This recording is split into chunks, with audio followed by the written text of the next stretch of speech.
ಹರೇ ರಾಮ. ಹಾಗೆ ಒಂದು ಚಿಂತನೆ, ತಾಂಬೂಲ ವಿಚಾರಧಾರೆ. ತಾಂಬೂಲವನ್ನು ಹೇಗೆ ನೀಡಬೇಕು? ಭಾರತೀಯ ಸಂಪ್ರದಾಯದಲ್ಲಿ ತಾಂಬೂಲಕ್ಕೆ ಪ್ರಮುಖ ಸ್ಥಾನವನ್ನು ನೀಡಲಾಗಿದೆ. ನಿಶ್ಚಿತಾರ್ಥ, ಮದುವೆ, ಪೂಜೆ, ವ್ರತ, ಶುಭ ಸಮಾರಂಭದಲ್ಲಿ ತಾಂಬೂಲ ಇರಲೇಬೇಕು. ಹಿಂದೆ ಯುದ್ಧದ ಸಂದರ್ಭದಲ್ಲಿ ರಣವೀಳ್ಯವನ್ನು ನೀಡುವ ವೀಳ್ಯದೆಲೆ ಬಳಕೆಯಾಗುತ್ತಿತ್ತು. ಊಟದ ಬಳಿಕ ಎಲೆ ಅಡಿಕೆ ತಿನ್ನಬೇಕೆಂಬ ಸಂಪ್ರದಾಯ ಇದೆ.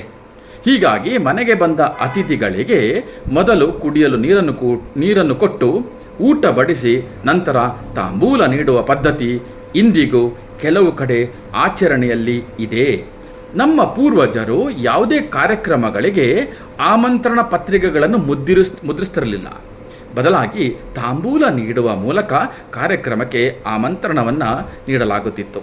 ಹೀಗೆ ಆಮಂತ್ರಿಸುವ ಪದ್ಧತಿ ಇಂದಿಗೂ ನಮ್ಮ ಸಂಪ್ರದಾಯದಲ್ಲಿ ಕಾಣಬಹುದು.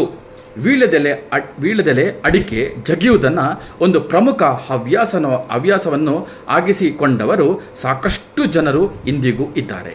ಹೀಗೆ ಪ್ರತಿಯೊಂದು ಕಾರ್ಯಕ್ರಮದಲ್ಲೂ ವೀಳ್ಯದೆಲೆಯು ಬಳಕೆಯಾಗುತ್ತದೆ. ತಾಂಬೂಲದಲ್ಲಿ ವೀಳ್ಯದೆಲೆಯ ಪಾತ್ರ ಮಹತ್ತರವಾದದ್ದು. ವೀಳ್ಯದೆಲೆಯ ತುದಿಯಲ್ಲಿ ಲಕ್ಷ್ಮೀದೇವಿ ವಾಸವಾಗಿರುತ್ತಾಳೆ. ವೀಳ್ಯದೆಲೆಯ ಬಲಭಾಗದಲ್ಲಿ ಬ್ರಹ್ಮದೇವರ ವಾಸ. ವೀಳ್ಯದೆಲೆಯ ಮಧ್ಯದಲ್ಲಿ ಸರಸ್ವತೀ ದೇವಿ. ವೀಳ್ಯದೆಲೆಯ ಎಡಭಾಗದಲ್ಲಿ ಪಾರ್ವತೀ ದೇವಿ. ವೀಳ್ಯದೆಲೆಯ ಸಣ್ಣ ದಂಟಿನಲ್ಲಿ ಮಹಾವಿಷ್ಣುವಿನ ವಾಸ. ವೀಳ್ಯದೆಲೆಯ ಹಿಂಭಾಗದಲ್ಲಿ ಚಂದ್ರನ ವಾಸ. ವೀಳ್ಯದೆಲೆಯ ಎಲ್ಲ ಮೂಲೆಗಳಲ್ಲಿ ಪರಮೇಶ್ವರನ ವಾಸ. ವೀಳ್ಯದೆಲೆಯ ಬುಡದಲ್ಲಿ ಮೃತ್ಯು ದೇವತೆಯ ವಾಸವಿರುತ್ತದೆ. ಈ ಕಾರಣಕ್ಕಾಗಿ ತಾಂಬೂಲ ಹಾಕಿಕೊಳ್ಳುವಾಗ ತುದಿಯ ಭಾಗವನ್ನು ತೆಗೆದು ಹಾಕಿಕೊಳ್ಳಲಾಗುತ್ತದೆ. ವೀಳ್ಯದೆಲೆಯ ತೊಟ್ಟಿನಲ್ಲಿ ಅಹಂಕಾರದ ದೇವತೆ ಹಾಗೂ ದಾರಿದ್ರ್ಯ ಲಕ್ಷ್ಮಿ ಇರುತ್ತಾಳೆ.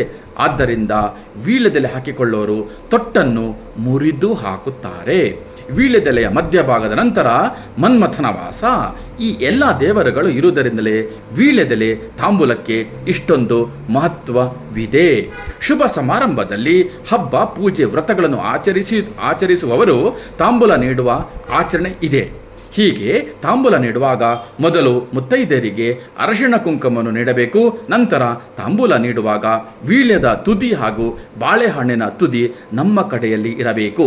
ವೀಳ್ಯದೆಲೆಯನ್ನು 2 ಅಥವಾ 5ರ ಸಂಖ್ಯೆಯಲ್ಲಿ, ಹಾಗೆಯೇ ಅಡಿಕೆಯನ್ನು ಹಣ್ಣನ್ನು 2ರ ಸಂಖ್ಯೆಯಲ್ಲಿ ಇಡಬೇಕು. ತಾಂಬೂಲದಲ್ಲಿ ಯಾವುದಾದರೂ ಒಂದು ಹಣ್ಣನ್ನು ನೀಡಬೇಕು. ಇನ್ನು ದೇವರಿಗೆ ನೈವೇದ್ಯವನ್ನು ಅರ್ಪಿಸುವಾಗ ಪೂರ್ವ ಅಥವಾ ಉತ್ತರ ದಿಕ್ಕಿಗೆ ತುದಿ ಬರುವ ತರಹ ವೀಳ್ಯದೆಲೆಯನ್ನು ಇಟ್ಟು ದೇವರಿಗೆ ನೈವೇದ್ಯವನ್ನು ಅರ್ಪಿಸಬೇಕು. ಯಾರ ಮನೆಯಲ್ಲಿ ತಾಂಬೂಲ ಕೊಟ್ಟರೂ ದೇವರ ಮುಂದೆ ಇಟ್ಟು ನಮಸ್ಕಾರ ಮಾಡಿ ಆ ನಂತರ ಉಪಯೋಗಿಸಬೇಕು. ಮಂಗಳವಾರ, ಶುಕ್ರವಾರಗಳಂದು ಯಾವುದೇ ಕಾರಣಕ್ಕೂ ವೀಳ್ಯದೆಲೆಯನ್ನು ಹೊರಗೆ ಬಿಸಾಕಬಾರದು. ಹಸಿರಾಗಿರುವ ಮತ್ತು ಅಂದವಾಗಿ ಹಸ್ತದ ಆಕಾರ ಇರುವ ಎಳೆಯ ವೀಳ್ಯದೆಲೆಯನ್ನೇ ದೇವರ ನೈವೇದ್ಯಕ್ಕೆ ಮತ್ತು ತಾಂಬೂಲ ನೀಡಲು ಬಳಸಬೇಕು. ಹರೇ ರಾಮ.